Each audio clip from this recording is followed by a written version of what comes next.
Live stream is going to start no matter what.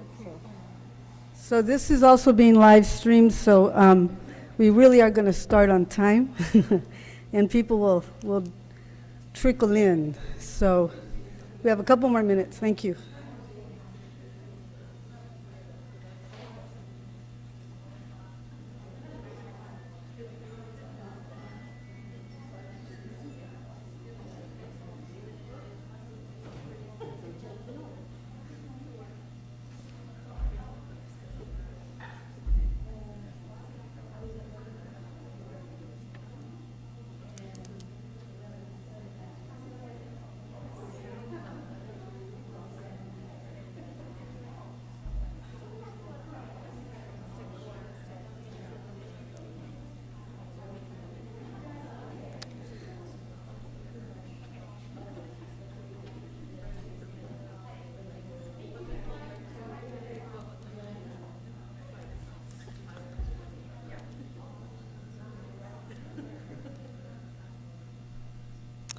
Okay, well, hello, everybody.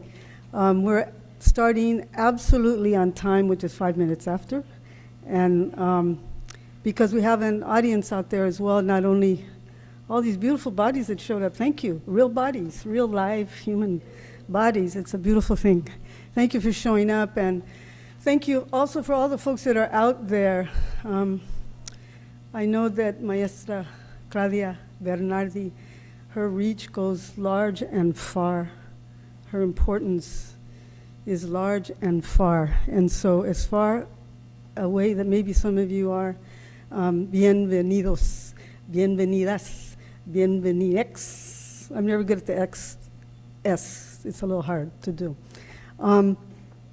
So what I want to do, before anything, I want to just say that this is especially curated by Las Maestras Center for Chicana Indigenous Thought, Art, and Social Practice. My name is Cherríe Moraga, and I'm one of the co-directors. And Celia Herrera Rodríguez, who's in the front there, is the other co-director. We also have an associate director, Maya Gomez, who just stepped in, just has good timing. And also, you will see the three people, the other two people that are coming to do some introductions, et cetera, are also affiliated with Las Maestras, and you'll find out who they will introduce themselves. Also, what I want to say is that there's a lot of people to thank, and I'm gonna get right into that. But what I do really want to say particularly is that, so those some bodies you may not see up here, is our program coordinator, Mariela Aguilar, and also we've worked with Stephanie Rubio for years as our publicist person, and she does amazing work. You know, people start to graduate and leave us, so we're a little nervous about that, but they've been a great crew to work with for now that we've been around for 4 years, actively for 4 years, really starting in 5. So, with all that being said, I think that what we're most grateful for is really the land and the ocean that we have an infinite relationship to by being here. So I would like to read the words that you can read along with me that's in the projection.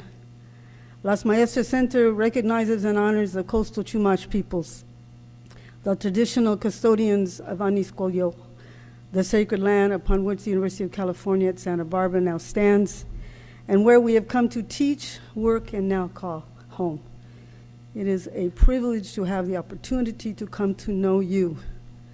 And we give thanks for your daily example of wise stewardship. We acknowledge your living elders and those ancestors that have walked this land before you. May our relationship grow together and in shared purpose and vision. Las Maestras Center is a multidisciplinary programming its programming blends visual, performance, and literary arts to inform an aesthetic and a directed intention in the creative process, which return artists to their home cultures and contemporary communities of common cause. So it really is in that spirit of what I just described that we have invited Claudia Bernardi to share her work and her vision with us.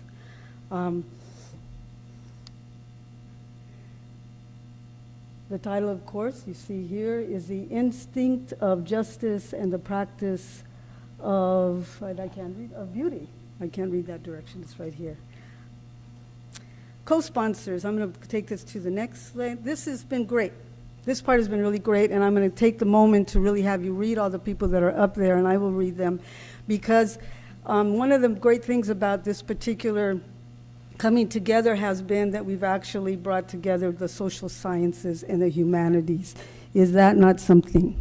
Those of you know what I mean, that know how separate those things can be, and it's really beautiful that both, I think, HFA and social sciences are right now sort of, you know, those folks at the helm are really seeing the need to make those connections, and that's a really beautiful thing, along with a lot of faculty. So these are also the various groups and organizations that sponsored the Multicultural Center, again, the Dean's Office of Humanities and Fine Arts, the Dean's Office of Division of Social Sciences, Chicano Studies Institute, been enormously supportive. Aida Hurtado, dear friend, also has that Luis Endowed Chair, thank you, Aida, who's here with us right now. The College of Creative Studies, Division of Student Affairs, Interdisciplinary Humanities Center, where we are now. The Hull Endowed Chair in Feminist Studies, they've always been really super supportive of us. The Department of Art History and Architecture, we're beginning to develop relationships with them. Department of Chicana and Chicano Studies, where Celia is also faculty, and Department of Latin American Iberian Studies, and also should have the English department. I don't know why that wasn't in there, but that's, guess, my bad, I don't know. I am a professor in the Department of English as well. So what I'd like to do now is simply introduce to you John Jairo Valencia, who's going to give you a brief biography account of Claudia. Where's Claudia? Oh, there. Okay, yes. Hey, thank you so much. Hello, everybody. Claudia Bernardi is an internationally recognized Argentine artist and human rights activist. Over the past 3 decades, Bernardi's praxis as a visual artist in the mediums of installation, sculpture, painting, and printmaking has focused on developing and facilitating community and collaborative art projects, working with communities that have suffered state terror, violence, forced exiles, and who are victims of human rights violations. She holds an MFA from the National Institute of Fine Arts in Buenos Aires, as well as the University of California, Berkeley. Bernardi has exhibited her work both nationally and internationally, and taught equally extensively. She is a professor of community arts, diversity studies, and critical studies at California College for the Arts in Oakland, and has also taught in its graduate program of visual and critical studies. Bernardi is the founder and director of the Walls of Hope in El Salvador, where children, youth, adults, and the elderly create response into their needs, hopes, and desires. That model of education and community building through art, known as the Perkin model, has now been successfully implanted in Colombia, Guatemala, Mexico, Canada, Switzerland, Northern Ireland, and Argentina. From Argentina to El Salvador to the United States, Claudia's art and teaching practices emerge from a firm commitment to peace and an unwavering belief in the goodness of people. And now I introduce my colega Maria Carolina, PhD student and graduate research assistants for Las Maestras Center.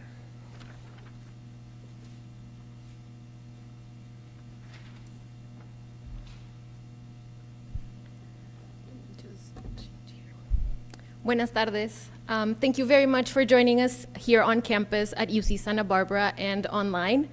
My name is Maria Carolina Cintura. I am a PhD student in the Department of English and the Graduate Research Assistant at Las Maestras Center. I am also an international student from Colombia. I was invited to introduce Maestra Claudia Bernardi on a bit more personal level because we share this experience in common. Maestra Bernardi was likewise an international graduate student, she from Argentina, when she first entered UC Berkeley in the 1980s. I have read Maestra Bernardi state that the US had not been her first choice as a destination for studies, given its catastrophic foreign policy in Latin America. And I certainly relate to the paradoxical tensions of existing in an institutional space, the US American University, in which one may come to consciousness about the many, sometimes brutal truths that our own educations at home elide. While at the same time, these US institutions participate in the foreign policies and relations that support interventionism and neo-imperialism in our home countries. Allow me to quote briefly from a column by Jackie Abramian that features an interview with Maestra Bernardi. In it, she states, "Coming to Berkeley after having lived through the fractured years in Argentina was what I coined a brain transplant. I lived in a censored world in Argentina. Bernardi remembers crying the first time she set foot inside the Doe Library at UC Berkeley, beholding countless collections of books. She continues, I cried because they had taken away all our books in Argentina," end quote. Let us be reminded that these books were strategically removed in the midst of a military regime, one which had full US government support while Argentina's dirty war disappeared 30,000 people, many of them university students. Of course, I have a lot to learn from Maestra Bernardi's history and example. Walls of Hope and her Perkin model of peacemaking through art has traveled throughout the Americas, including regions of my home country, Colombia, as we struggle to find our way through peace building, memory making, and reconciliation in the aftermath of a 60-year-old civil war. She's a model of how we may bring our own knowledges back home while we turn the tables on our education's imperialist impulses. Indeed, our gathering here today is a testimony to the power of those undercommons that, among everything else, we also find in the university. Thank you so much for being here, Maestra. The floor is yours.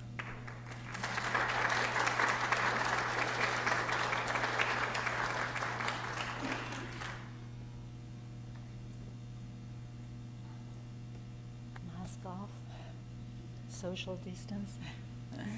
Thank you so much for being here. I am so deeply honored to be here. We have been talking about this presentation for over a year, right? So thank you so much, Las Maestras Center, maestrísimas, Cherríe and Celia, queridas amigas. Thank you so much to new friends, Jonah, Maria, Carolina. Where is Maya? Ahí está. It's wonderful to be here. It's moving to be here, especially after the time we have shared going through the pandemic. And to be here to share thoughts about this provocative thought, justice and beauty. What are these two concepts about, and how they may relate to one another? So I'd like to thank also all the co-sponsors at the University of California in Santa Barbara. I cannot believe how beautiful the campus is. I've been writing to people saying it's almost indescribably beautiful to be so close to the ocean. So I am blessed and thankful to be here. Thank you for all of you. I didn't know so many students would come, so I'm receiving you on behalf of the history of Argentina that we are going to visit. And I'd like to say, first of all, that this presentation is about questions rather than about answers.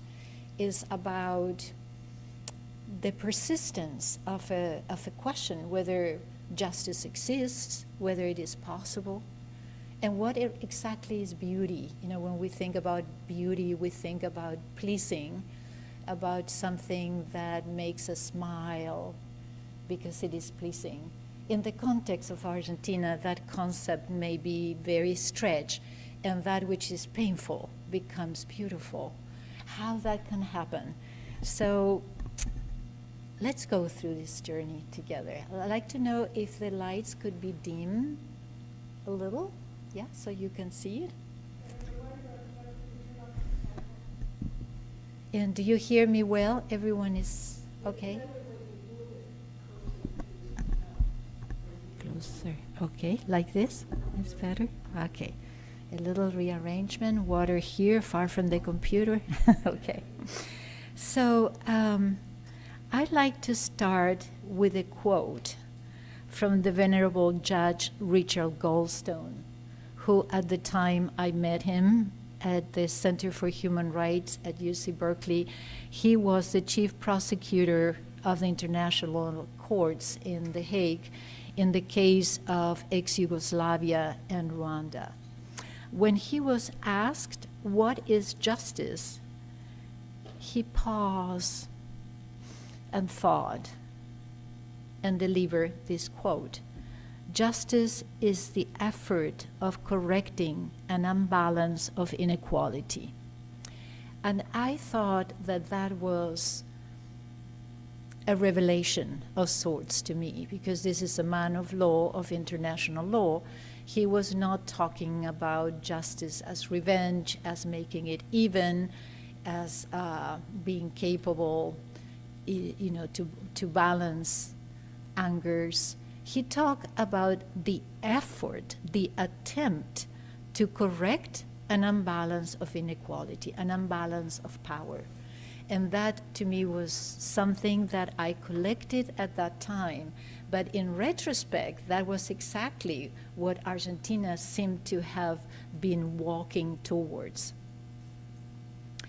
This presentation of today meets in the intersection of politics, ethics, and aesthetics.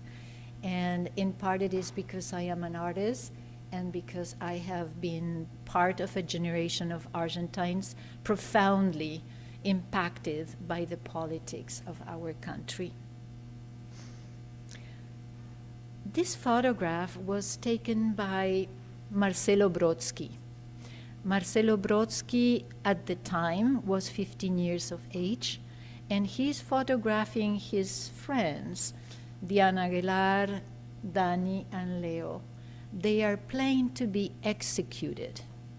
This is a photograph taken in 1976, and it always disturbs me to think why teenagers of that generation would be playing to be executed. What was the mindset of youth of Argentina at the time? Unbeknownst to Marcelo Brodsky at that moment, his own brother, Fernando Brodsky, would be a disappear 2 years after this photograph was taken. The reasons for which the military junta took over the 24th of March of 1976 in Argentina are very complicated to summarize. I would like to invite you all to further investigate on this, but I am deliberately choosing not to go over that because it will take the 50 minutes of this lecture. But what I like to say is that during the 20th century, Argentina had gone through this peculiar dance, if you wish, of going through democratic processes that were frail, that were overturned by military juntas. The 20th century in Argentina is called the century of the lost republic, in part because, as I said, the democracies that we had were frail, and that has many reasons for which it happened. What preceded 1976 was the arrival of Juan Domingo Perón, who had been president, who had been exiled for 18 years. He came back. He became once more democratically elected president for the third time. He died because he was old, leaving the country in a total sense of disarray that included not only the politics, but very prominently economy. I was just telling Maya today that at the time, the inflation was 270,000%. It's and impossible to believe, right? So when the military junta took over, there were people who believed it would be a good thing to have a strong hand. Should I declare very early, I was not one of them, but it was perceived by certain sectors that the military junta was bringing order. Now, that particular belief system dismantled itself very fast when we heard what the militaries mandate, military junta mandate was, I think it can be summarized with this brief quote by General Iberico Sanchan, who was the appointed governor of Buenos Aires. Because you have it in English, I will read it in Spanish. Primero, mataremos a los subversivos, luego a los colaboradores, luego a los simpatizantes, después mataremos a los indiferentes y por último a los tímidos. This was delivered to the country of Argentina, and I remember vividly being with my sister thinking, what does this really mean? What it really meant, and we were very young, is that suddenly and very fast after the 24th of March of 1976, we, the people of Argentina, learned that the democratic rights were abolished, that all citizens had the possibility of being identified as a subversive, of being taken without any reason, with no allegation, and to what later became known as a cultural movement, disappeared. People started disappearing.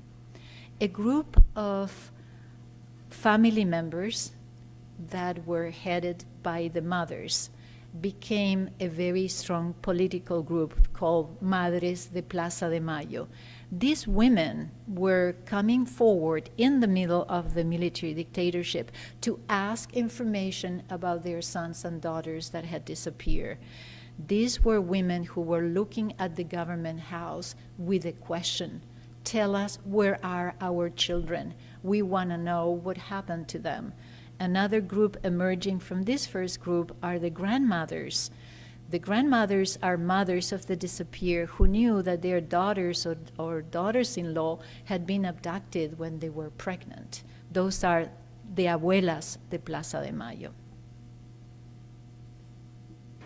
¿Qué pasa, señora? Queremos nuestros hijos, que nos digan dónde están, por lo menos. Mi hijo hoy hace 15 meses. ¿Dónde están los bebés?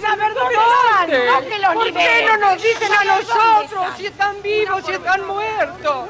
¿Por qué no nos dicen? Si le buscamos eso nada más. Que nos respondan nada más, después nos retiramos. Está todo comprobado. En el Palacio de Justicia están todos los testimonios. En el Ministerio de Hacienda, el Ministerio de Hacienda tiene todos los testimonios y todas las denuncias. La Policía Federal tiene todas las denuncias. Está todo testimoniado. Eso, lo que el gobierno diga, no es que dice mentira, miente.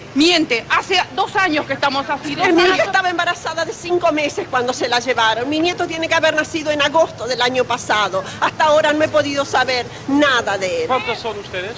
Miles de mujeres, miles en todo el país, miles. Acá somos ¿Me permite? Nosotros solamente queremos saber dónde están nuestros hijos, vivos o muertos. Angustia porque no sabemos si están enfermos, si tienen frío, si tienen hambre, no sabemos nada. Y desesperación, Señor, porque ya no sabemos a quién recurrir. Consulados, embajadas, ministerios, iglesias. Todas partes se nos han cerrado, todas partes se nos han cerrado las puertas. Por eso les rogamos a ustedes, son nuestra última esperanza. Por favor, ayúdennos, por favor, son nuestra última esperanza. The mothers were asking a question that was fundamental, that rerouted to a certain extent the concept of justice. We want to know, where are our children? This mother says, tell us where they are. Tell us if they are alive or dead, and then we will go. But they were not receiving that question. It took many years until some of those questions were revealed. In the meantime, the artists, the ones who stayed and the ones who were exiled, were talking about what Argentina was going through. This is the work of Carlos Alonso, who was exiled first in France and then in Rome, and where from Rome he learned that his own daughter Paloma Alonso, had disappeared. She was 21 years of age in July of 1977 when she disappeared. And from Rome, Carlos Alonso created a body of work imagining what would have been her life during the time of being in a clandestine center of detention. Years after, he was invited, already within the democratic process in Argentina, to paint a mural in a department store in Buenos Aires. He refused to give the sketches and said, if you're inviting me to paint a mural, it's because you believe that what I have to say might be the truth. And right above an Estee Lauder aisle, among very expensive shoes and very fashionable items, Carlos Alonso painted a portrait of his daughter as he imagined she was at the clandestine center of detention, La Perla in Córdoba, where she was last seen. It is incredibly moving to think that he painted it, that it's still there, and that you can go to Argentina and fancy expensive shoes, but you're not going to get out of this place without remembering with us what has happened. Graciela Sacco was deliberately a lot more secretive, more subtle. You would just go around Buenos Aires and you would find in a public bath, in a bus stop, these eyes that were secretly looking at you, and we were looking at them. Fernando Atilio Traverso was waiting for a friend, and he saw his friend coming, and before the friend reached him on this side of the corner, his friend was seized by 2 police cars, taken inside the police car, and never seen again. He is one of the disappeared. So Fernando Traverso, quietly but persistently, started investigating where people had disappeared from Rosario, the city in Santa Fe where he is from. And every time he would identify a location, he would stencil a bicycle. Quiet, resilient, impossible to forget that these bicycles were a new kind of mapping of the Argentine disappeared. In 1983, Argentina went back to democracy. This is running very fast through the history, but it is incredibly moving to know that the Argentine military junta gave room, space for a democratic process. The new elected president, Dr. Raúl Alfonsín, came to be president in December of 1983, and very shortly after he assumed the presidency, he created la CONADEP, la Comisión Nacional para la Investigación de Personas Desaparecidas. La CONADEP had the mission to gather testimonies, to gather evidence of what happened to the disappeared, because there were so many stories that disappeared, maybe all in Denmark, or they will be probably, maybe they are in La Patagonia, somewhere, somehow. Those were the things that were being said. Some of us thought that if the disappeared had disappeared for that long time and we didn't hear about them, is because they were not coming back. ¿Dónde están los desaparecidos? A forensic anthropologist from this country called Dr. Clyde Snow, who was already a very renowned forensic anthropology, came to Argentina to try to find out the answer to that question. Now, when Clyde Snow came to Argentina, he wanted to get in touch with other scientists and forensic people that would help him in the investigations, and no one wanted to, because the military junta just had changed, just finished. Through a number of situations, including serendipity, he actually ran into a group of young students, as he called them, undergraduates. And so they were students of medicine, archaeology, and anthropology. Unbeknownst to them at the time, they became the Argentine Forensic Anthropology Team. And this is a picture of that very young group when they were just starting to work in the exhumations with Dr. Clay Snow. Dario Olmos, Alejandro Inchaurregui, Patricia Bernardi, my sister, Mercedes Doretti, Luis Fondebrider, and who is not here is Maurice Tidbald-Beans. When they started looking for the disappear, they had no idea what they were going to find. We were not ready to learn. First of all, not even Clyde, who had never actually done any work in association with politics.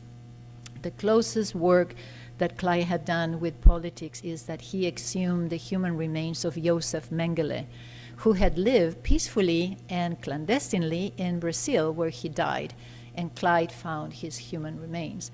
But neither Clyde nor the Argentine team nor any one of us could fathom what the mass graves were saying.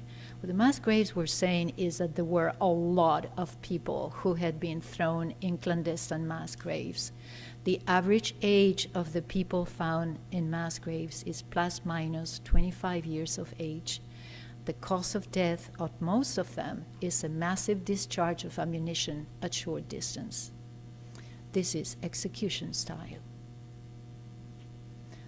The work that Patri was doing, the letters she sent, changed profoundly the way I saw art, world, politics. I remember reading Patri's letters with a box of Kleenex next to me, thinking, how will I absorb this?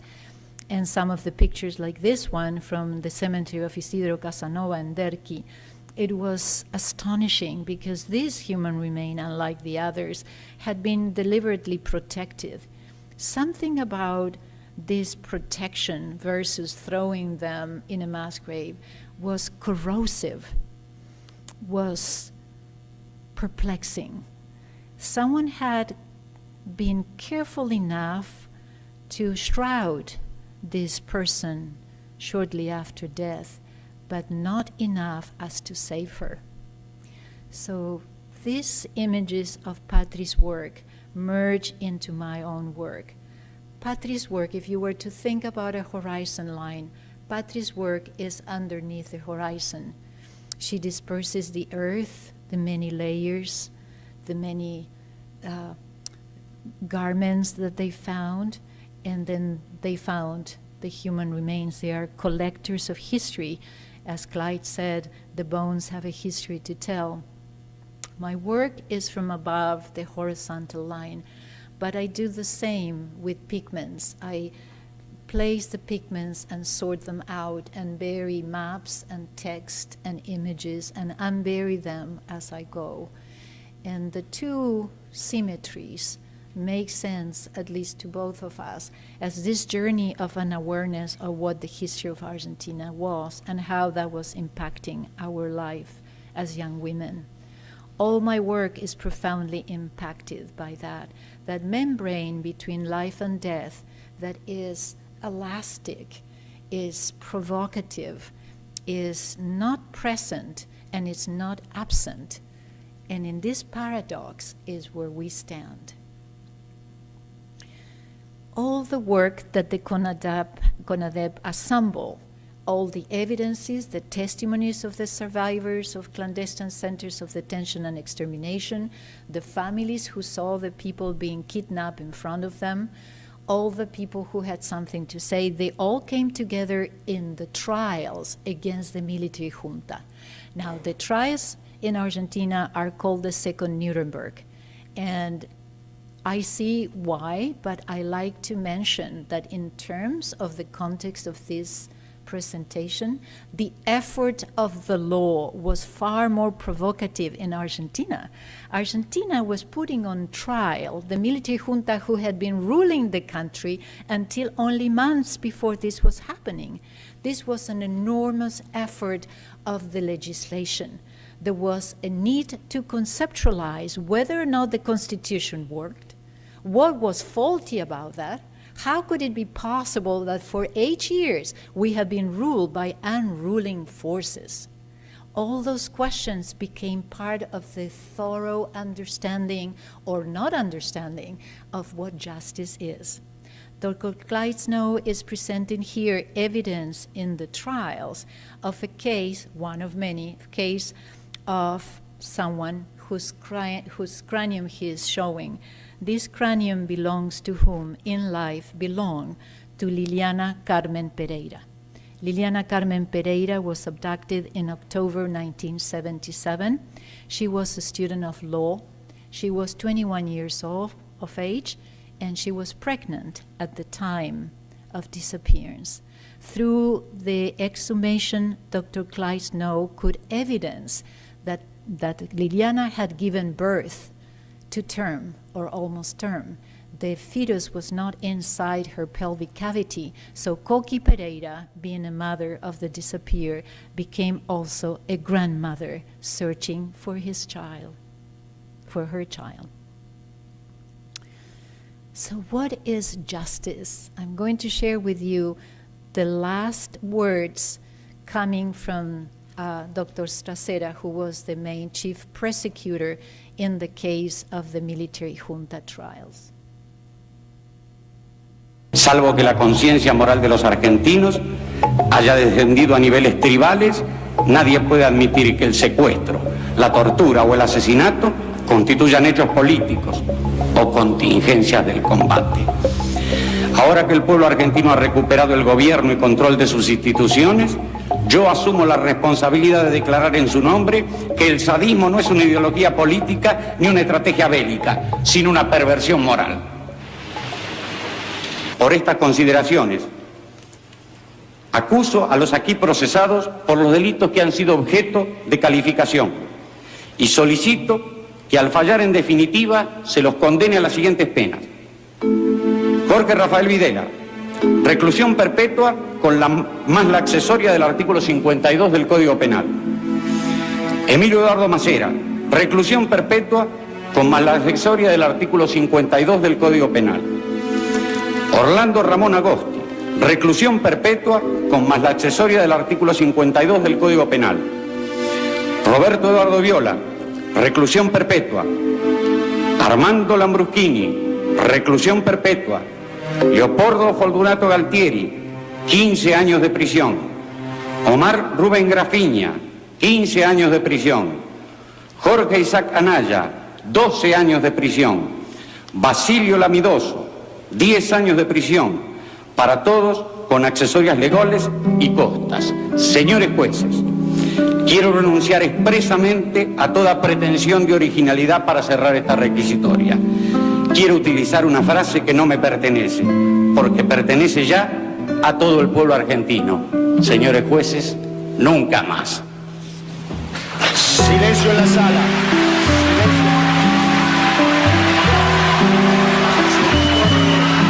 Personal policial, desaloje la sala. Desaloje la sala, personal policial. Señores de pie. Señores de pie, por favor, silencio en la sala.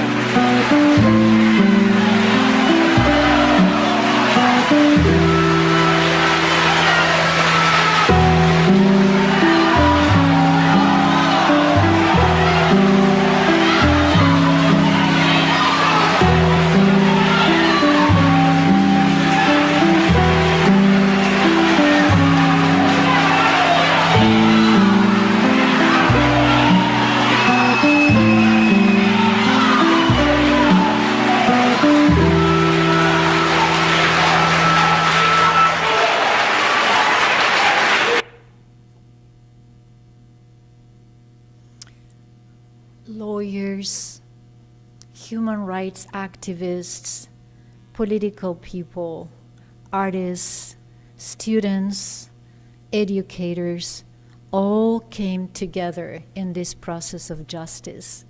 It was an impeccable moment of justice to see these men who had believed, as they said, that they were as powerful as God, to be actually indicted for violations of human rights against civilian population.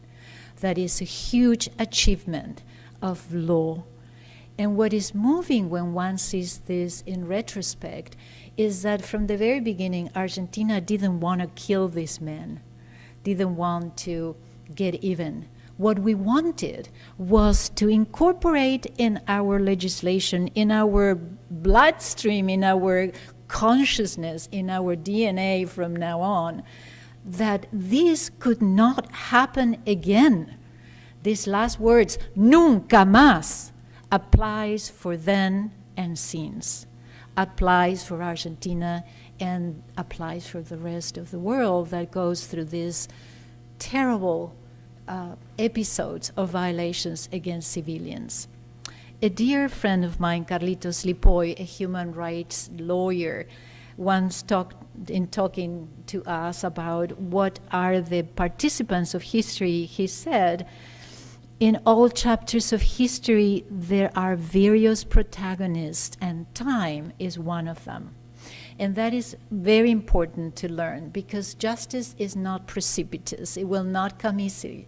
It needs resilience. It needs activism. It needs people coming together to make sure that we will continue with this search. So for me as a woman of my generation, when I think about the disappeared, I think about people of my age who are present, paradoxically, are more present through their absence than if they would have been alive. If the military junta would have taken them in prison, go through the due process, find them guilty of whatever and go to prison, our history would be different. But because they were not, because these people were taken without a legislation that supports that act in front of us without knowing what to do. We did not know what to do, where to go, like the mothers. You know, you are, she's saying to the journalist, you are our last hope. Please help us. Can you imagine? That was being said in front of the government house in the middle of the military junta. These women are hugely courageous.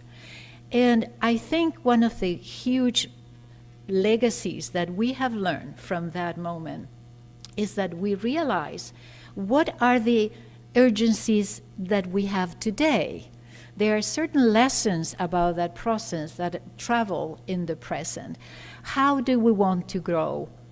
What was not possible before but is doable now? How can we build resilience together? Change is the only constant, but in the process of law, in the process of justice, how can we incorporate what we learn? What are we learning from the mothers, from the grandmothers? I am here to present you a very strong episode of that is the group of young women, your generation students, not even my daughters, even younger than that. In 2018, these women came together with the claim, ni una menos, not even one less. They were looking at femicides. They were looking at violence against women. Look at the number. 260,000 acts of violence against women. So what is important about this is that violence against women and femicides have always existed. It's not that suddenly in the year 2018 someone said, oh, maybe we should count the cases of violations against women. No, it had always happened. What is different about this is that there is evolution. There's a decision of coming together and really looking at with a magnifying lens, looking at that. Look at this. If you don't like it, look it better. Because this happens to you, to your neighbor, to your sister, to your daughter, and we are all implicated. Women, men, everyone is implicated in this concept. And I think we are learning that from the grandmothers and from the mothers. So this is just the last big demonstration before the pandemic.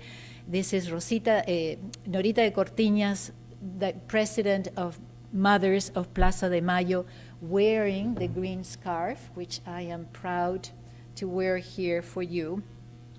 And this becomes a double message. This is a message that preserves our right as women. This is a message to investigate violations of femicides, violations of safety for women and the femicides, but also becomes a prospect of understanding what does it mean to ask the legislation of Argentina for a law that would allow women to be owners of their body.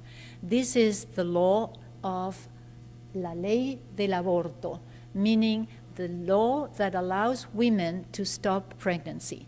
But it's not only the law to allow women to stop pregnancy, it's also the law, the other side of the coin is, if a woman decides to have the child, the state has the obligation to create public policies on behalf of these women. We have to have public health. We have to have social systems that allow women to keep the pregnancy. That's what the law of abortion is about. It's not only the stopping of pregnancy. It is a historic moment of Argentina. Millions of people coming in front of the Congress, young and old. We are coming with the same decision of re-looking once more at a legislation in Argentina. 24 hours of mobilization. 22 hours of debate in the Congress. Decades of struggle.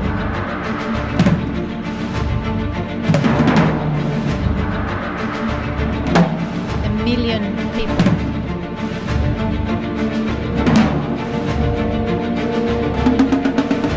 Vigilance below zero temperature. All in the same struggle. Legal abortion. Bien, se va a votar. Bien, tiempo.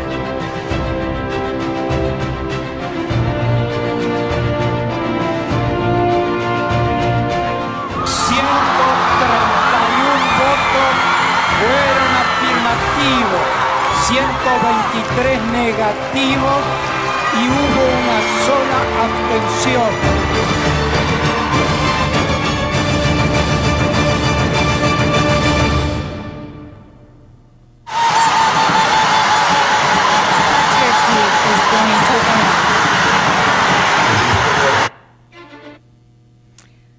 So, from the world of neuroscience, this is Dr. Sapolsky, neuroscientist from Stanford.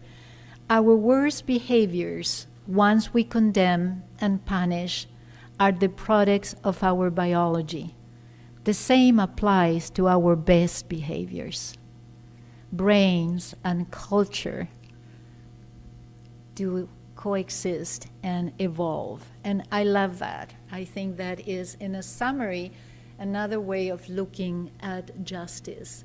What we ask for might take many years to come, but like the brain, evolves. And those applies to our best behaviors and also our worst behaviors. And now I'm going to ask you to change our visit to Argentina for a visit to El Salvador. The Argentine forensic anthropology team continued to travel all over the world until today, performing exhumations that are investigations of violations of human rights against civilian population. When the peace accords were signed in Chapultepec, Mexico, on January 16, 1982, finishing the coming to an agreement of finishing the civil war in El Salvador through an agreement. The two parts of the war, the Farabundo Martí Liberation National Front and the army and the government of El Salvador, both parts of the war agreed upon the creation of the United Nations Truth Commission. The United Nations Truth Commission had the mandate to investigate violations of human rights perpetrated against civilians during the war. The Argentine forensic anthropology team was nominated to investigate one of the massacres. Now, I just want you to look at in terms of geography, El Salvador is the smallest country in Central America. Here we are in El Salvador. Here is Morazán, where El Mozote was. There are 329 massacres reported only in Morazán. So the massacre at El Mozote is not the only one, but is as it was chosen, a paradigmatic case, in part because the number of civilians killed in this massacre, and in part because the whole process of investigation departs from only one testimony. It had never happened before. The testimony was provided by the only survivor of the massacre, Rufina Amaya Marquez, who said that early in December of 1981, the Atlacatl battalion had come to the community, separated men, women, and children, and proceeded to kill everyone. This is a photograph taken by Susan Meiselas from shortly after the massacre ended. This information was available in the United States. No one wanted to believe it. The Argentine forensic anthropology team was nominated to carry on this exhumation. I was asked by the team to be the cartographer of this investigation, meaning the person who created the archaeological maps and possibly ballistic evidence. The judge pertinent in the case decided that Site 1 was going to be a small building, 35 square meters, so it's very small, adjacent to the church. The whole hamlet of El Mozote is the crime scene. The judge pertinent in the case, Dr. Federico Portillo Campos, decided that the first place to exhume was going to be this small building. We always thought that he chose that because in the official report that Rufina gave in her official testimony, what she says is that at the beginning of the massacre, she is facing the church, the main square. She sees men coming from the church, being, some of them beheaded in the courtyard. She saw her own husband being beheaded. And some men, she doesn't understand why, some men and male teenagers are being taken inside the convent house, which is a tiny little building where the priests that came to town would change garments once every 2 weeks. So Rufina said that, and we proceeded to exhume, to remove the original tiles of the roof. But from very early on, it was clear that the testimony that Rufina had given and what the Argentine forensic team was finding was very different. First of all, there were a lot more people than what she said, and secondly, they were all very, very young. As a cartographer of this investigation, there were so many people in that building, it was difficult to graphicate it.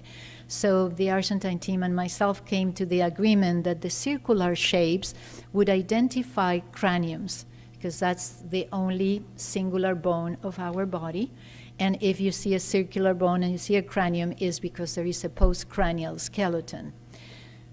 The ballistic evidence is showing there are the red dots, the red triangulars are nuclear part of ammunition. The green dots are discharge parts of the ammunition. There was a forensic ballistic expert from the United States, Dr. Scott, who was able to identify that there were at least 27 shooters shooting from the outside of the building, inside the building, through the original apertures of the building, which is the door that faces the west and a small window towards the south, right here. Through those apertures, there were 27 shooters shooting inside the building. There is no ballistic evidence that shows any shooting from inside to the outside. This produces, together with the smallness of the associated objects, the evidence that the allegation of mass murder against civilian population had been confirmed. We have identified the presence of 143 skeletal remains, of which 136 belong to children, all under the age of 12, with an average age of 6 years of age. And throughout the exhumation, throughout the 4 months of the exhumations, together with finding tiny little bones that remind me of bones of a bird rather than of a person, a question remained present: what it would be like to come here, to do art with children, of the same age of the ones we are exhuming. It was provocative and sad and potent. With a question, ¿qué puedo hacer yo? Once El Mozote happened and once I was involved in the exhumation, ¿qué puedo hacer yo? It was impossible to be back to Berkeley, where I used to live at the time, and do the things I used to do. I did art. I started working in installations for the first time. I created small garments just the way they were when we were finding at the exhumation. It was almost a poetic way to talk about the reports. I was working with the reports in hands and talking about the children we had exhumed. But it was not until I found poetry. So I have to say I have great admiration for poets. They have the same amount of words that we have. They just use them better, right? So in searching for answers to the question, what can I do? I ran into this beautiful poem of Czesław Miłosz, and it's very long, it's very beautiful. But for me, the last stanza was what rerouted my compass. Day draws near, another one. Do what you can. So I went back to El Salvador. I went to Perquín, which is a community located 4 kilometers north from where El Mozote was. And I created the School of Art and Open Studio of Perquín, Wells of Hope, with 3 wonderful Salvadorian hermanas, maestrísimas, compañeras, amigas, Claudia Berenice Flores Escolero, América Argentina Baquerano Romero, Rosita del Carmen Argueta. We are the School of Art in Perquín that is now in Colombia, Sincelejo, Colombia. We have work in our school trying to answer the question, what it would be like to come back and do art with children of the same age we were exhuming. It's a beautiful moment of poetic justice.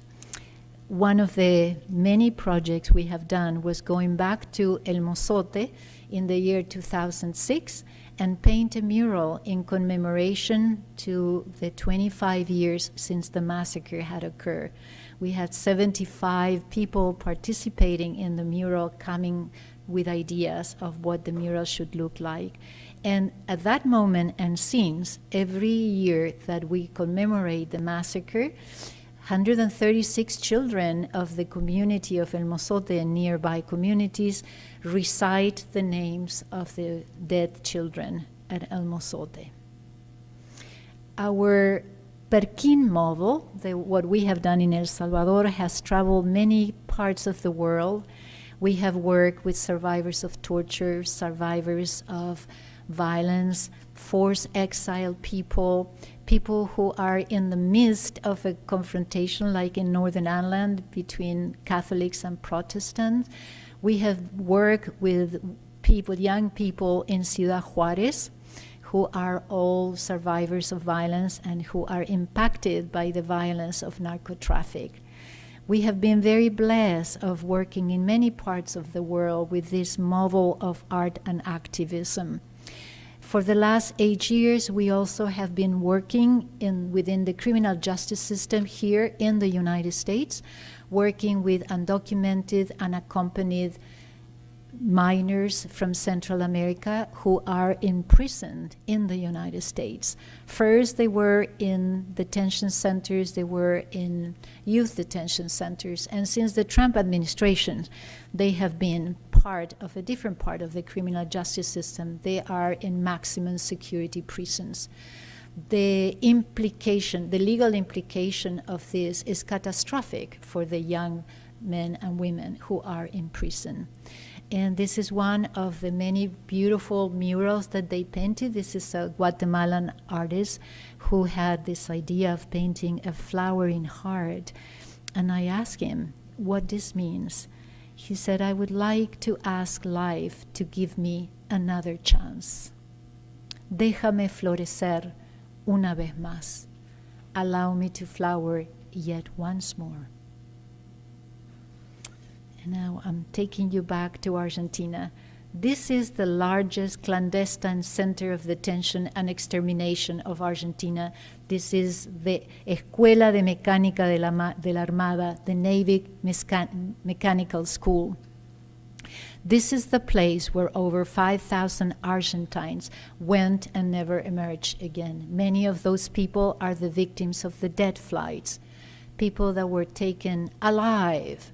They were hugely sedated by a very strong sedative called pentotal, and they were introduced in planes and thrown into the river alive. The military junta thought of everything. If they would have thrown the people dead, the people would have floated. They thought of everything. The cause of death of these people is drowning. They went down. They were uncounted. Some very subversive bodies managed to be in the coast of Uruguay to the east of our country. And it was through those very few cases that we understood what happened. But having consideration that the military junta lasted 8 years, there's a lot of planning, a lot of people on payroll. This is, when we talk today about the military junta, we talk about la junta militar eclesiástica empresarial. We talk about a military junta that has alliance with the church and with the businesses.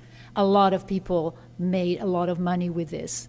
Like my grandmother would say, a lot of people is making a lot of money with this. It's not you or I. No, it's not you or I, but many people were. So when we talk about the military junta today, after those 40 years of activism, we say junta militar eclesiástica empresarial. These are the powers we are contesting. That's another way of looking at justice. In the year 2014, I went back to Argentina. I have done a lot of work outside Argentina, but never in my country, maybe too close for comfort. The ESMA, this place of horror, has become a place of memory. There, a group of artists called Grupo de Arte Callejero places photographs of the disappeared all over the buildings. When you enter ESMA, the buildings are talking to you. The buildings have been reassigned to human rights agencies. This is no longer a mechanical Navy school. This is a place of memory. And I love the metaphor of the images because the posters of the disappeared are impacted by rain and by the weather and then disintegrate, and then the Grupo de Arte Callejero comes back and places new photographs. We are always remembering. The mural that we painted with the families of the disappeared was in this building called Iniciativa Latinoamericana para la Investigación de Personas Desaparecidas. It is in this building where DNA is going to be preserved from the human remains to be compared with the families of the disappeared. For the last 10 years, the Argentine forensic team has been able to do this kind of comparison between DNA material from the human remains that have been unknown who they belong to until now, and through DNA testing, compare with the blood samples that have been provided by the families of the disappeared. So when I presented this project to the Argentine forensic team, I wanted to work with the families who had been able to receive the human remains of their family members thanks to the work of the Argentine forensic anthropology team.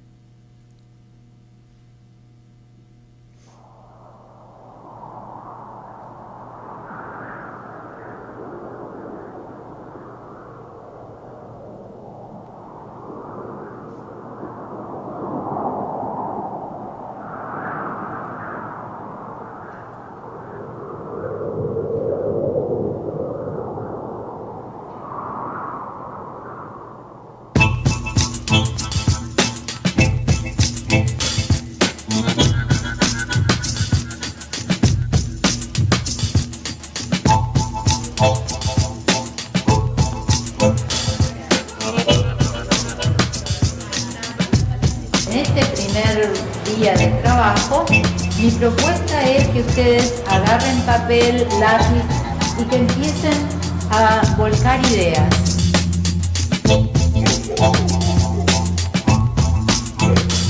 La restitución por él no la pondría como al final de todo, porque tendría que haber algo más que lo que viene después de eso.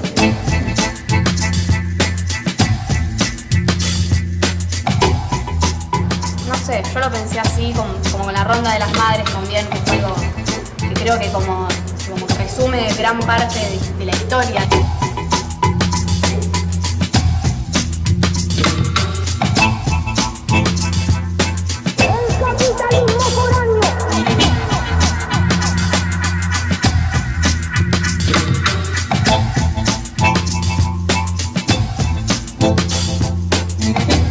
La situación de la recuperación de los restos, cada persona la vive de manera absolutamente diferente.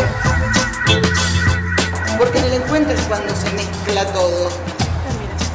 Se mezcla el pasado, el presente, el atrás, el adelante.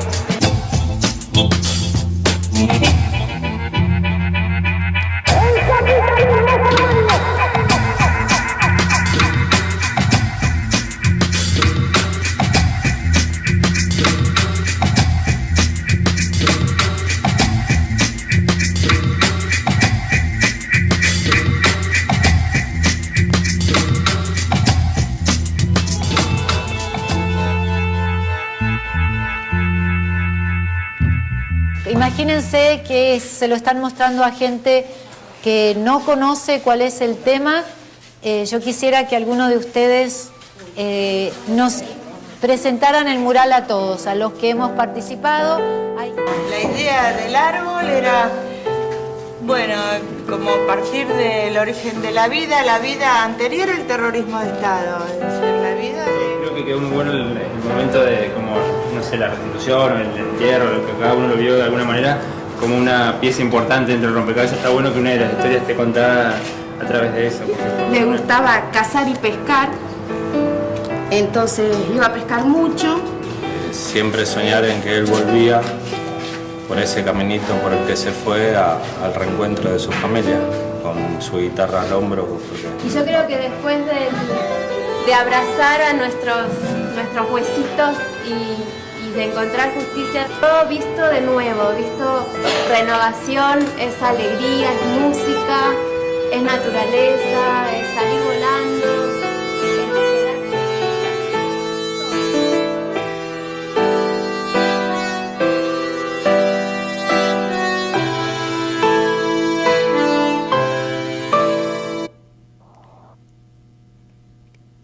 How important what Paula Bombara says, she's the last person who talks, is after hugging our beloved human remains and after going through a process of justice, everything is seen differently. Everything is seen with hope. We have a different kind of outlook. I am someone who is very cautious talking about healing. I feel that there are certain things we cannot heal. But I am a fervent believer that by the same token, we can change that pain into something that would be proactive. And I think for me, this work at ESMA is the moment of conjunction of justice and beauty. Painting a mural at ESMA? I remember writing a friend an email saying, I have very little time. I have to go to ESMA to take the mural paints. And I stopped and I thought, we are going to enter ESMA with brushes and mural paints to paint a mural in that place. What an amazing moment. How lucky I am to have lived this long, to live through that.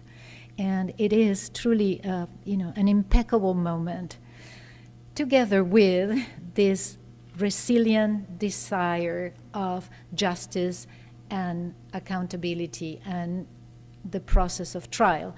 While other countries went through justice and reconciliation, so much to say about that, Argentina from the beginning said, no olvidamos, no perdonamos, no nos reconciliamos. We do not forget, we do not forgive, we do not reconcile. Now that is important because there is no process of reconciliation. We are not talking about the same issues with the perpetrators. This needs to be clear. In the case of Argentina, it was very clear. In the case of South Africa, less clear. But I was invited to South Africa to talk particularly about that. What is implying in this resilience of, say, no perdonamos, no olvidamos, no nos reconciliamos, means that the judicial system needs to continue going into the process of identifying how this crime needs not to be committed ever again. So from the year 2009 until today, we continue with the trials. We go to the judicial house. We see the perpetrators. The big screens are outside, and we are outside. We go with our images of the people who disappear. We are right here today, right now, facing what is happening in terms of justice in Argentina. We hear the sentences, some of them life in prison. We look at their face, looking at us, and we celebrate when justice is being conveyed. Here is the sisters, Patricia and Claudia Bernardi, after one of those sentences of the mega causa ESMA. And I'd like to finish just with art again. This is Victor Gripo, who did this piece about potatoes and electricity. So the potatoes are in little cubicles with the wires. There is a measure of electricity, but it doesn't measure anything. One potato maybe. What happens if you have a lot of potatoes all together and they are all wired up together? This piece was presented at the Centro CAIC, Centro de Artes y Ciencias, during the military junta. It took 3 days for the military junta to catch the meaning. When they did, they threw a bomb. No one got hurt, but the potatoes were gone. But it's a good message. It took them 3 days to understand what it means to be together and wire up together. This is a more subtle and yet beautiful, poignant piece of Victor Gripo. It's called The Dinner of the Artist. And the Dinner of the Artist is this table that invites the pass-buyer to come and see that all the plates are showing food that is not edible. It's burned, it's poison, it is bad. There's only one that has a different feeling. That is the capacity to change, to transcend. This is an alchemical, very potent message of how art, and I would extend the concept to art and activism and the pursuit of justice, can be this golden egg towards something different. It may take a long time, but this is where we are meeting. And I am past the 50 minutes, but I want to finish with this. This is from 2 weeks ago, 24th of March, 2022.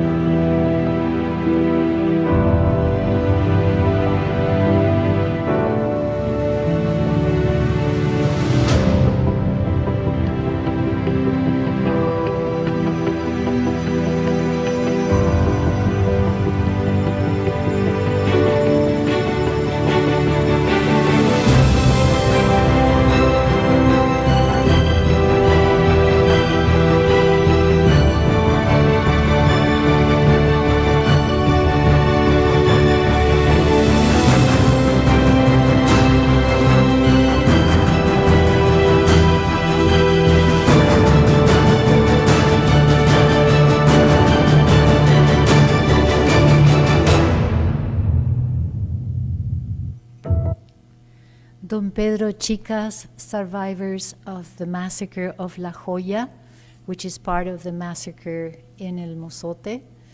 When we were able to find the human remains of his family in the exhumation, he said, "Nuestros hijos nunca terminarán de comprender que de tanto soñar hemos llegado a la realidad." That is what I think the instinct of justice and the practice of beauty is about, to arrive to a reality that is different than the one that has caused the harm. And we will do it together for a long time, for many generations to come. Thank you.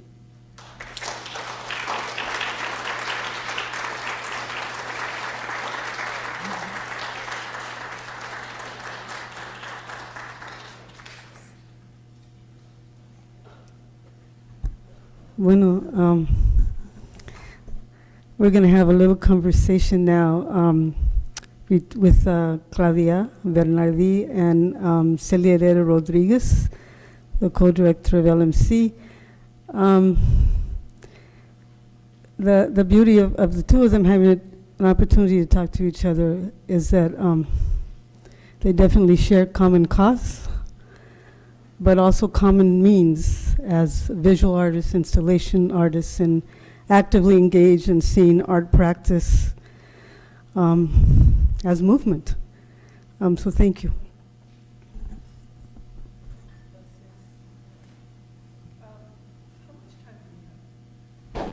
I think about maybe 20 minutes or something like that, because we'd also like to leave a little time for you all to ask questions. And so, like that, Celia.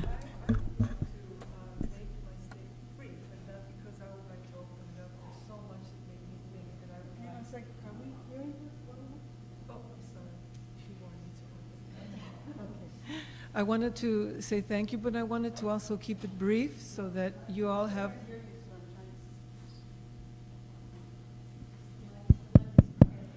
It's on. Can you hear me now? Do I need to speak closer? Can you hear me in the back? Okay. I can try to take. Okay. I just said that I wanted to make just a few remarks with Claudia, but I wanted to leave it open for you because I wanted you to have the opportunity to ask questions and engage, because it was such an engaging presentation and I had lots of things I wanted to share. But first of all, the poetics, Claudia, if I could not cry. But the poetics have to do with, I listened to a little piece of a video that you made, a real recording about you and your sister. And it was a story about her sister and herself in the garden as young girls. And part of what, is that Claudia and her sister lost their parents very young.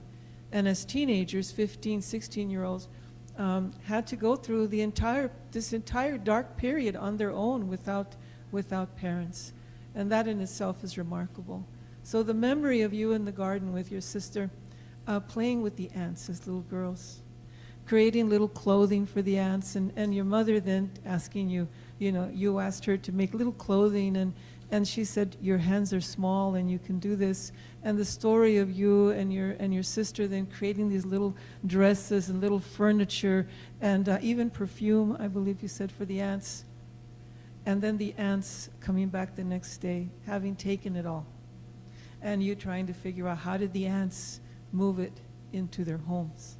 And so I wanted to be grateful for the ants because I was thinking that El Hormiguero is something that Patricia Gonzalez also spoke of, and Roberto Rodriguez also speaks of. And I always think of the ants' stories that are told by the Southwestern peoples of the ants carrying everything we need after the disaster of the third world into the fourth. And how it was the ants that remembered to bring everything, all the food that we needed, all the seeds that we needed. And then I thought, El Mozote, I looked up the meaning, and it means a little burr, a little seed that gets stuck to your pantalon and is carried with you. And I thought of those children as the seeds, and similarly as Kathy Kolvitz always spoke about, do not crush the seeds, and the seeds being our future, our children. And so in some ways, you carrying those seeds with you and coming back to replant them. I'm so grateful to you for that. Thank you. Thank you. I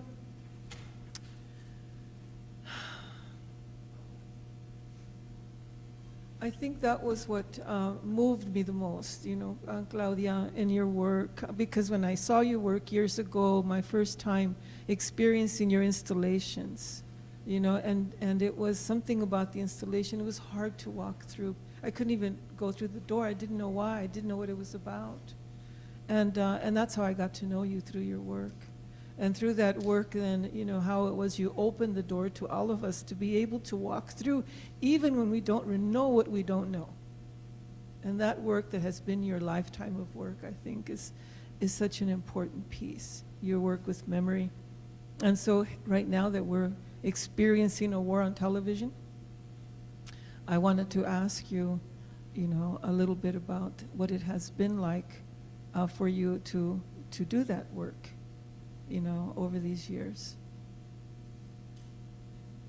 You mean working at a Mozote or Working through this whole time of visualizing, of being present, and you've seen the aftermath of all of this time of war.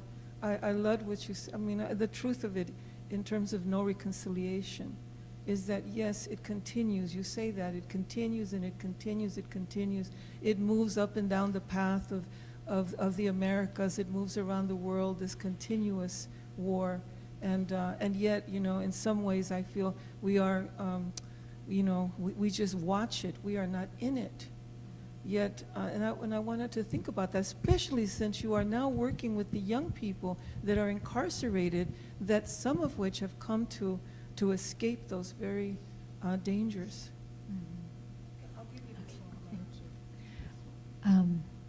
Well, first, what I like to say is that the work that I do is never the work I do, is the work that we all do together. I am part of a constellation of people who work both in forensic work or part of activism. I feel that I am only one link in a long, long chain of intention. And I think that is part of the answer I would give you. How is it that I can continue doing that? Is because I'm never alone.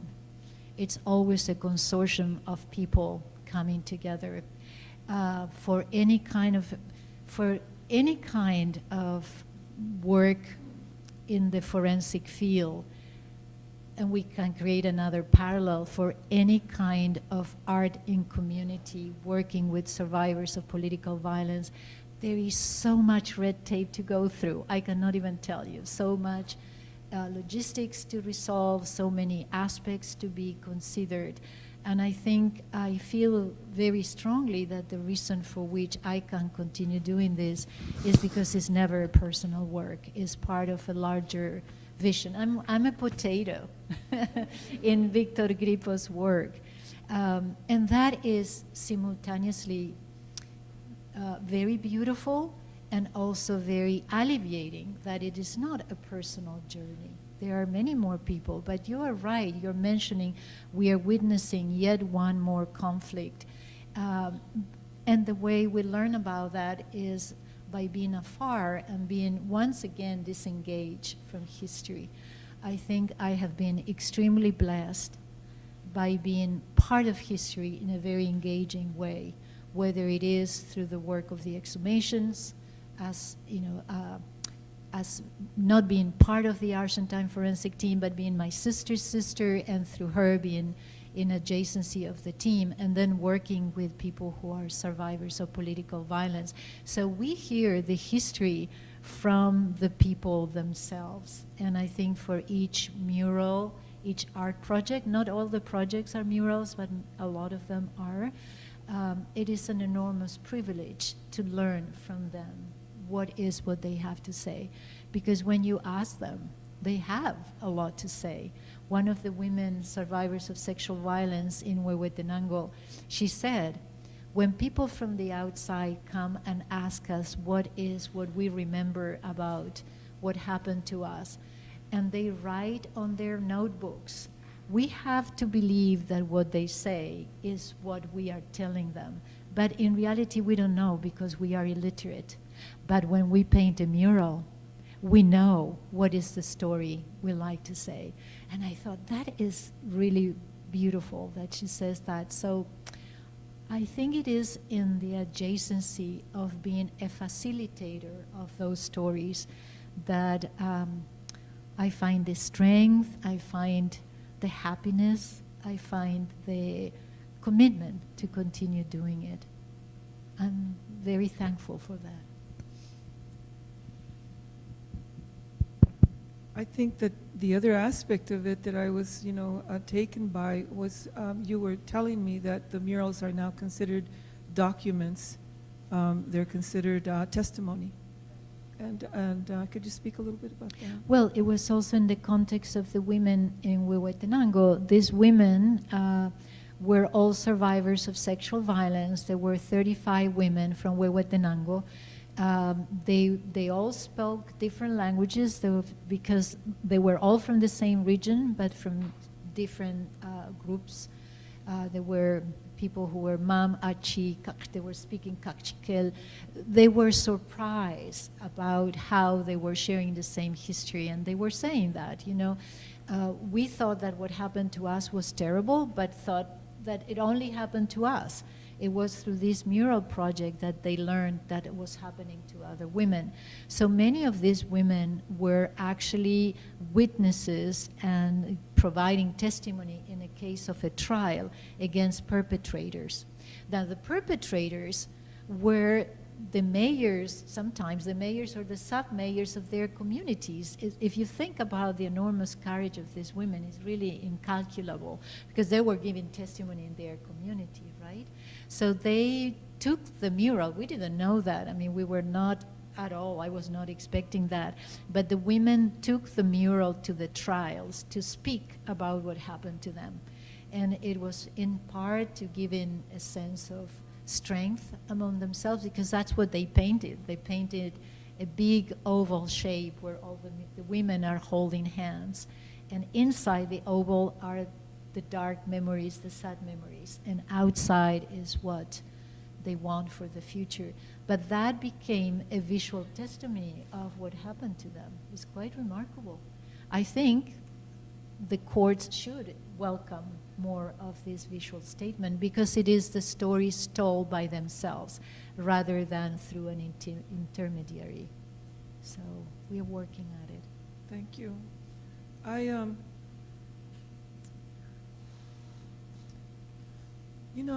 really feel like I want to open it up.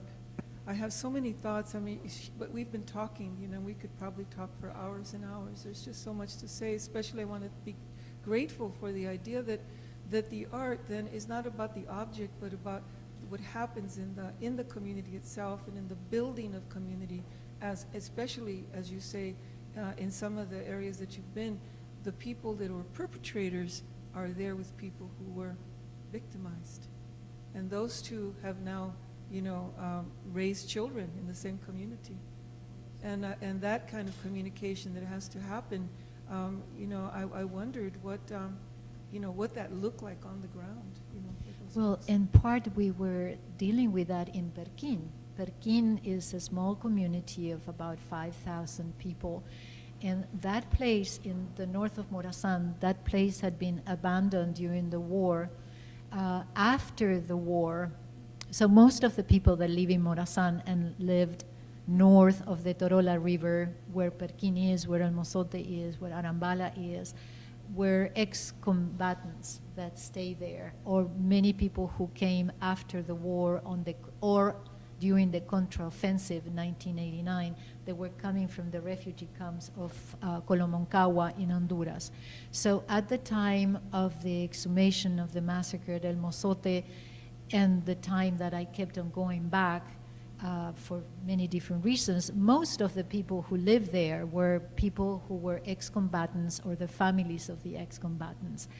But later on, started happening that people who were the original settlers or the landowners of the area were coming back to Perquín to recover, to recuperate their land. So suddenly we saw that through the minuscule perspective of the school. We realized that we were living in a period, I'm very hesitant to use the concept post-conflict or post-war, because after a war there's always a conflict and there's an extension of the war regardless, the period. But what we were looking at is that there were people in conflict living in the same place, and the children of everyone. So we have to create, the chicas and I, the wonderful teachers of the school and I, have to create what we call, some kind of a mandate. What we stand for in this community? And we said very early, our work is political, but it's not partisan. everyone is welcome, regardless their political affiliation during the war, regardless the religion that their faith is about, because there's another pugnation there, Catholics, again, evangelical churches. The school became an open forum for everyone. And I think it was successful because we were doing that through the children. So the people who had been antagonizing during the war, who literally fought the war in different armies, suddenly were in this new place that was Perkin at the time, and having this opportunity to do art together. And, you know, I am not a believer that art can resolve all problems. I wish I could say the opposite. I don't think so. But what I do think art is good for is to open a conversation that had not existed before. And I think community art in particular is about that. Is about having the option to open a dialogue that, if it is being performed with the tradition of political jargon, we are dead. We get back into the rabbit hole and no one gets out of there, because everyone knows very well what everyone did during the war. Now, there's something very beautiful about having people who fought the war in different parties in front of a white wall about to do a mural. They become like children. They become humble because no one has a clue what on earth to do with this mural, and they have to trust us, the painters, right? So it's a beautiful moment in which we create this in-between line in which we are all together here. We have chosen the wall, everyone is in accordance. What is this mural going to be about? And people find ways to talk about what they want. And what happened at El Mozote, and has happened in many other countries in the world, they do not want to talk about the war. They do not want to paint what has harmed them. They want to paint what they want, what it is still pending for them. In a lecture like this many years ago, someone asked me if I thought what we were doing, the chicas and I were doing, is art therapy. And I thought, well, the first answer is I don't even know the literature of art therapy. So I think the answer is emphatically not, because I'm hugely ignorant. But I think if one thinks about the field of art therapy, I think philosophically it departs from the understanding that there is a pathology. You know, our therapists learn about medicines and about chemistry and about harm that has been inflicted to, you know, the people who are coming to the art therapy classes. I think without really knowing, because it was not that we sat and decided, but it just became out of practice, out of circumstances. The work we do departs from the opposite paradigm, assuming that there is a part that is not yet harmed. And this is where we are building from. And I think that has been a good way to go forward. I'm going to open it up if anybody would have any comments or questions. Yeah, we'll pass the mic around. Oh, yeah? Okay. I'm going to ask one question to start so everybody can get warmed up and not be shy. My question was, you said something to the effect about ¿qué puedo hacer yo? What can I do? And you described that as a critical moment sort of your consciousness, right? And I think when you mentioned that in your presentation, I would presume that at least 80% of this audience was asking themselves the same thing. Has that ever happened to me? When those things come together, did they come together for me and I didn't act? So can you speak a little bit of a moment about that, and then how consciousness comes from that, right? And how many times we miss it or we don't miss it, or what it feels like. I mean, I think that's a whole area that so many of us, and I see in my students in particular, that want to know. They want to know, how do we get ourselves to act, right? And then we're opening it up, and Maria Carolina has a mic too, so they can hear your questions as well. Well, I think it happens a lot, and it happens many times. For me, the experience of being at El Mozote, it was also long exhumation. We were there for almost 4 months, going every day, finding the human remains, and doing the laboratory work. It just changed completely the way I thought about art, about politics, about being a woman, being you know, what it would be like to lose one's children. I mean, it was so multi-layered. So as I said during the lecture, it was hard to be back to my life in Berkeley. Nothing really made sense. But the other aspect that was, to a certain extent, disturbing is that I was longing for El Mozote. I really missed El Mozote. I wanted to go back. And that was incredibly disturbing at one moment. It's like, why? And then I realized that what had happened is that at El Mozote, under the circumstances we were working, we were all demanded to be 100% of who we are.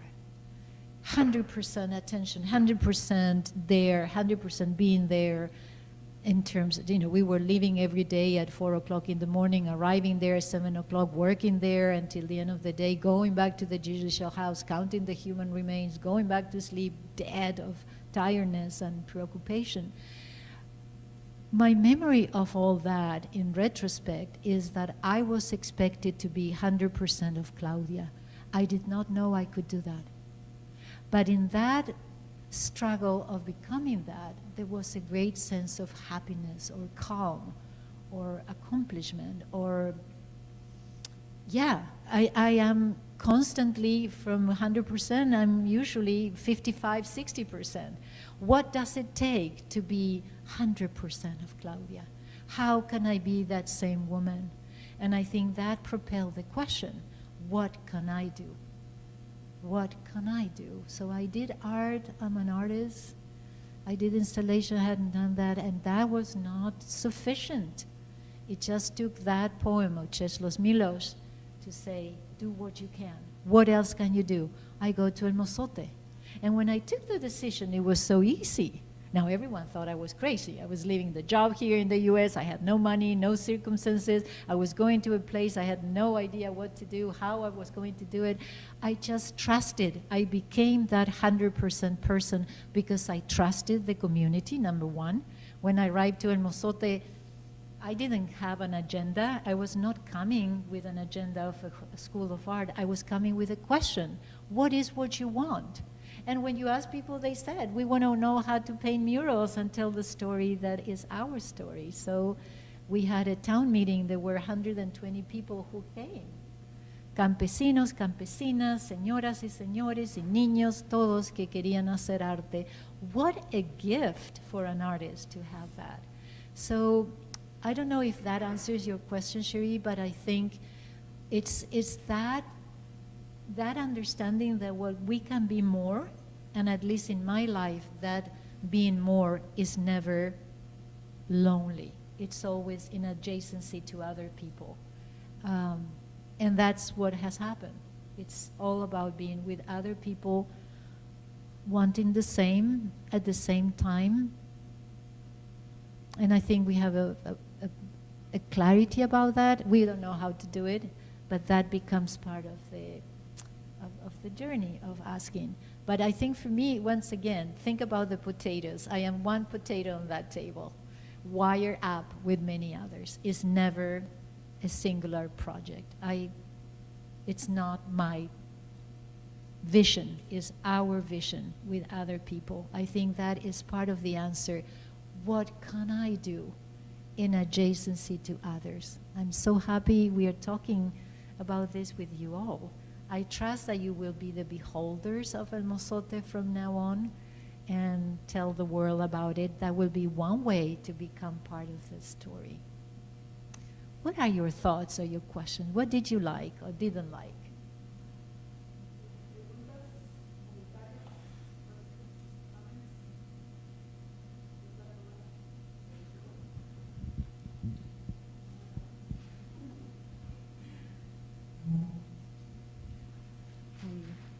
Thank you for being here. Thank you for sharing your story with us and the history with us.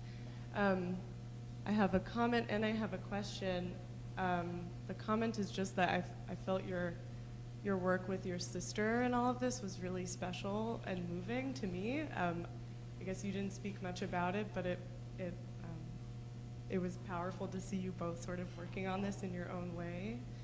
And my question is, I wonder if you can, you've sort of been touching on it, but if you can speak to the relationship between your own individual art, like you have been talking about sort of work in art and community with others, but after doing the excavations and the archaeological work, I can't imagine like how emotionally taxing that must have been, and to return to Berkeley and then sort of create the art. Like, I wonder if you can speak more to the relationship between how you were able to process it and then turn it into art on your own. I'm assuming it was at first, and then you returned to the place to be in community. Yes, thank you. And yes, it is an amazing story that my sister and I share, that we find ourselves working in this dilemma of human rights investigations. I love being in the studio. So the work I do are frescoes on paper. It's an evolution of a technique of printmaking, because I use the printing press to create the frescoes, but they are not reproducible. So one piece takes a long time, hundreds of runs through the press. And I work with pure pigments, only pure pigments. So in the same way that in a fresco, the pigments are incorporated to the wall when the wall is very open, and then when it closes, the pigments become the wall. In my work in frescoes on paper, the paper is very wet, ultra saturated with wetness, and the process of coloration is running through a printing press, a plate that is usually without any marking with pigments, and then runs back and forth, back and forth. Okay, it's a nightmare, and it is a catastrophic mess. Don't do it without assistance.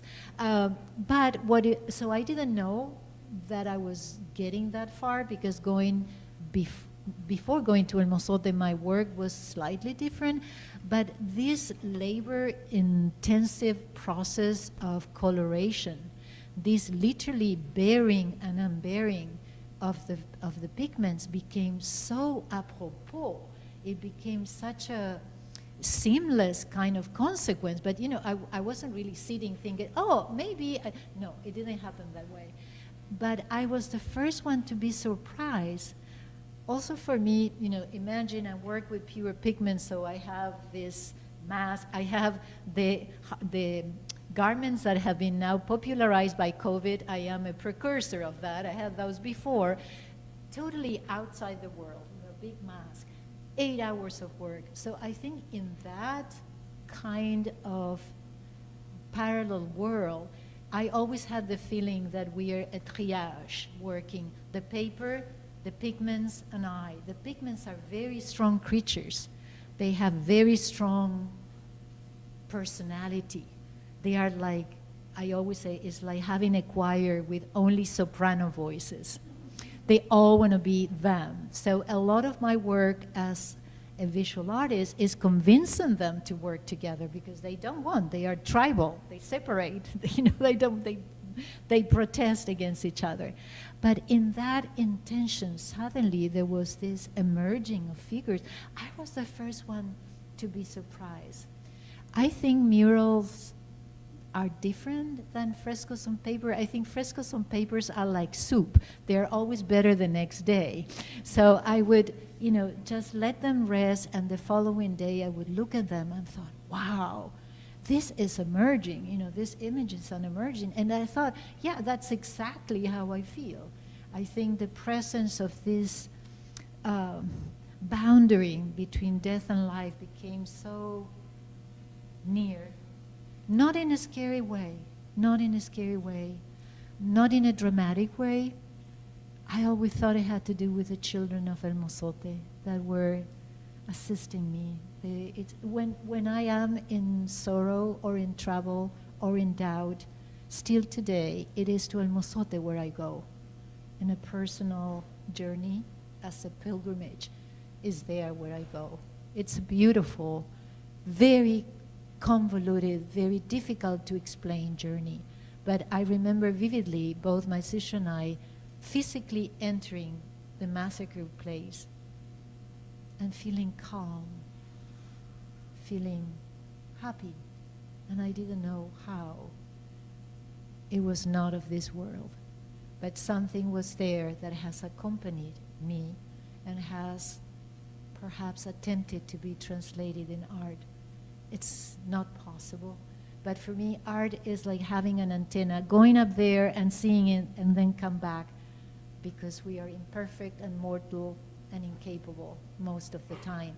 But that moment of the antenna is like, oh my God, yeah, no, okay, all right, next time around.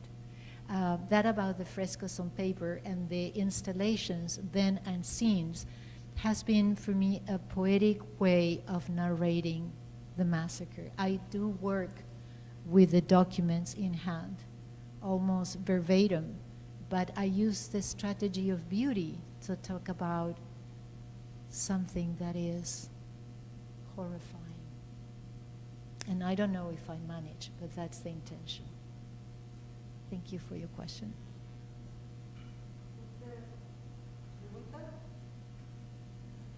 Or comment?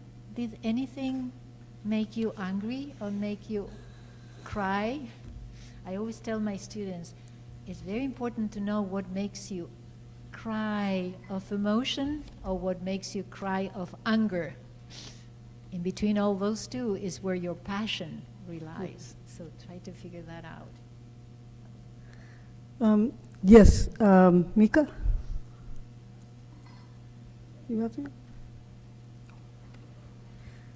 Thank you so much for all of your work. I'm incredibly humbled, and so just kind of reflecting on what you just said, I'm curious about how the art practice informs your teaching, your pedagogy. I have a question about that.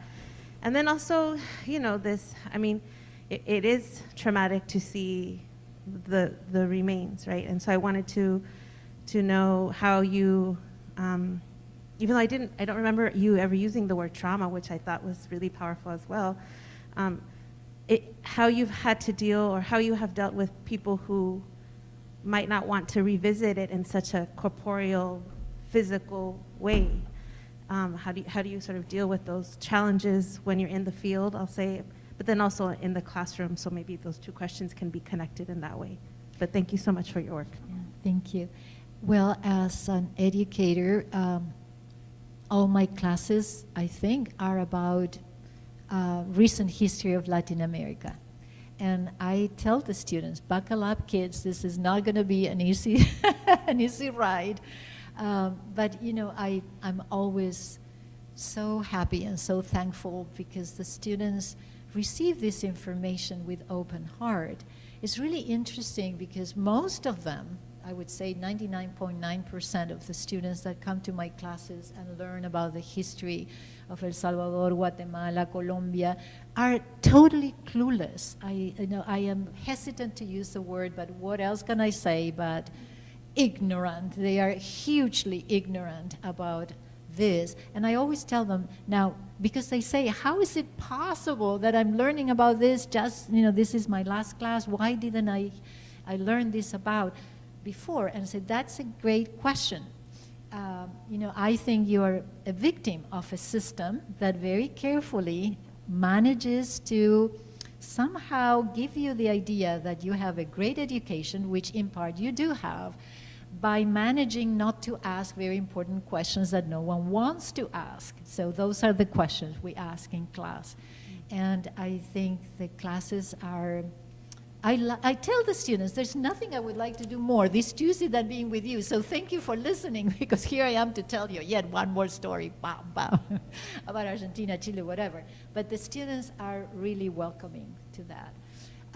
So I'm also very thankful to have the students to be co-participating. And I think, you know, most of them, a lot of them become activists. They go very fast into the process from being ignorant to being activists, from being totally unaware to be very active in community. And I have kept in touch with hundreds of students over the years who do amazing work in the world.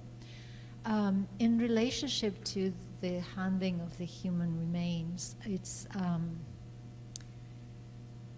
hard to explain, but I think for me the memory, and not only the memory, but observing, for instance, my sister or other members of the team, there's such a care.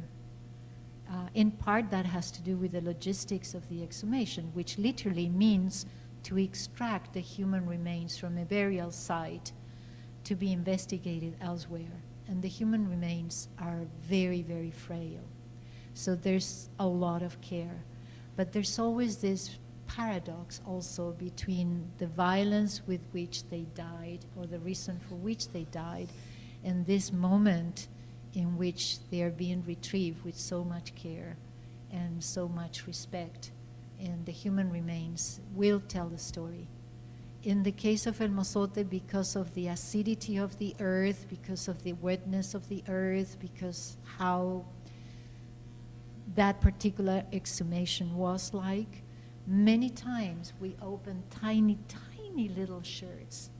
You know, you actually see the shirt and you see part of a humerus still coming out of a sleeve, and we open the t-shirt and there it is, the intact upper rib cage, which is precious and beautiful. And we know we will not be able to retrieve it because the moment we touch it becomes so dust, it will not survive. So we take photographs, we make drawings, we make the archaeological maps, and we let the human remains to disappear yet once more. But we have listened. Many, many times the families of the disappeared are next to us. They can't sometimes, but they are near. And is what Don Pedro Chica said when we, found the human remains of the people he had buried. Our children will never fully comprehend that after so much dreaming, we have a right to reality. That is very potent because it is painful, but it's also beautiful. This is what they have been looking for. And for the people of Argentina, the receiving of the human remains, when the Argentine forensic team calls the family receives this phone call, they know that what they will learn is something terrible, which is, they have found the human remains. They have identified the people as family members. It's never a joyful story, but it is also the story of this person that is coming from anonymity. So there's something also untangibly beautiful about that that has to do with truth, the truth of what happened. So I think for us dealing with the human remains, there is, it feels like a privilege more than anything. It is a privilege, I think. Thank you. Okay, Dean, you'll be our last comentario.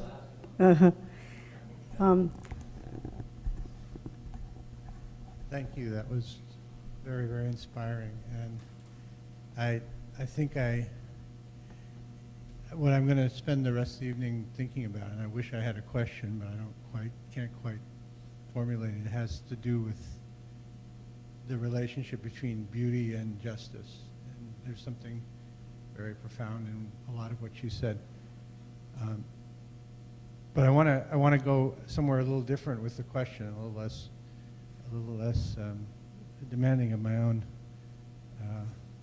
depth of understanding of those issues, and say that I graduated from college at the year of El Mozote, and it was kind of a bit of a que puedo hacer yo moment in the sense that we learned that all those Argentine generals and the police and the apparatus of violence in Latin America was really trained and armed by the United States. And so the response of lots of us, as you were just describing, was, I want to be on the other side of that enormous, profound struggle for justice, and the United States was on the wrong side of it. And so many of us wanted to align ourselves with the movements of liberation or of justice in Latin America. And I guess coming forward many decades, I wonder if you feel like we're in a different moment in terms of the learning and the relationship, because that was solidarity, which is wonderful and very important. But now it feels like what you're describing is a kind of a moving back and forth between Argentina and El Salvador and the United States, and in some ways a kind of a learning flow that is much more about common struggles that somehow are getting connected in these very different locations. So I wonder if you could reflect on kind of what it feels like now to be involved in those struggles in so many different places, and how that might be different from the time of the junta in Argentina. Well, that's a great question and comment, difficult to answer in a brief fashion. But I would start by saying that I think when one thinks about activism today, and this is both good and maybe not that good, is usually through social media. And it has become a new language, very effective, very dispersible, but to a certain extent ephemeral, in that most of the times does not include meeting the real people. I think when you were a student at wherever you studied and you were involved in solidarity groups or solidarity movements, you probably met the people and heard the people, and you went to sanctuary houses and you heard the stories. So I'm not deliberately saying social media, it is an impediment. It is not. It's a new tool.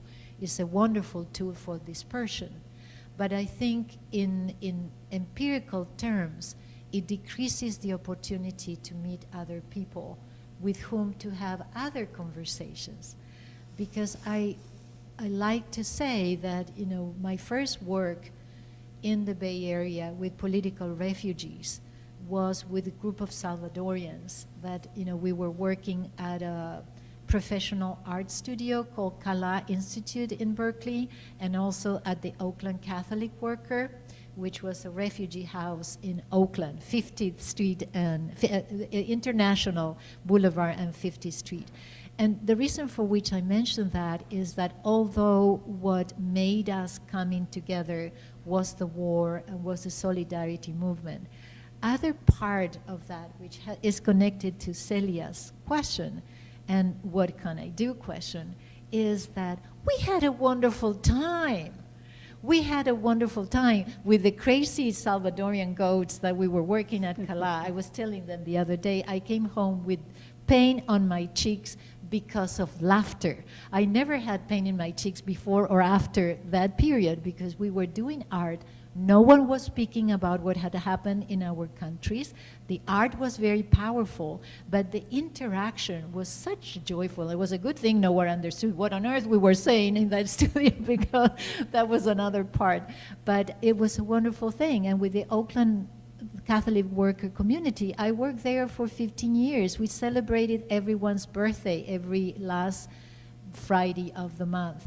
So much so that I would enter to Navalon Bakery in Berkeley and they would say, Feliz cumpleaños quién? Because they were already ready with a chocolate cake.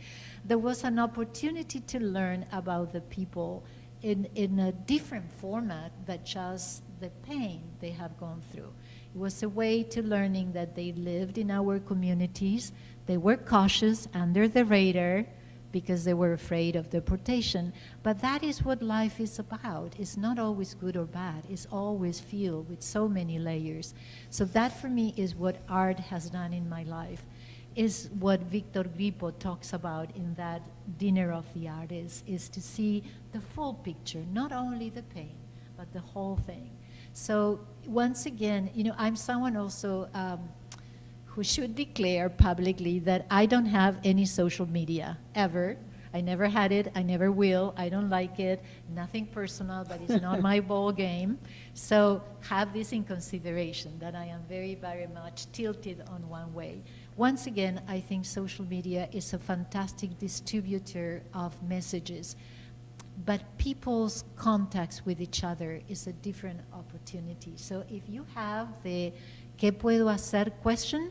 Try to find out who here in this community of Santa Barbara is doing what you want to do. I'm sure that there are people who want to do exactly what you want to do. Join them, talk to them, go for dinner, fight with them, fall in love with them, fall out of love with them, and continue living. That is what being members of the community is about. It's, as I say, once again, I want to rephrase this because so much of social media appears to be the new language. I'm not criticizing this. I'm not saying it's a bad idea. It's just one more idea. There are other many more. Find them. Does that make sense? You want to say something? Okay. Well, I think it's a really, really great place to conclude. I do want to say that there are other options to also spend time with Claudia Bernardi. One is on April 11th, which is that Monday, or is that Monday? Yes. There's going to be a graduate student seminar, Cartography of Memory. And then on the 12th, there's a community dialogue on the practice of public art, which some people have brought up. And that the latter one, the one on the 12th, is at the Multicultural Center, I think the lounge.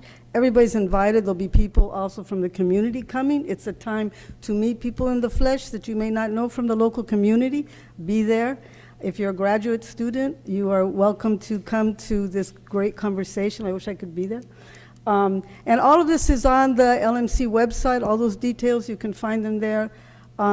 And I do want to say, and I'm not supposed to say it, but I'm going to say it anyway, the group that have remained here, if you would like to join us at LMC, there is going to be well, just to hang out and to celebrate Claudia and her beautiful work, and you'll get to shake her elbow or something like that carefully. Anyway, I thank you very much. And Claudia, muchas gracias, you know, es un honor, and también we waited a long time, you know, and it's been worth every second, even so far. So gracias, you know, y vámonos, ¿no? Okay, gracias.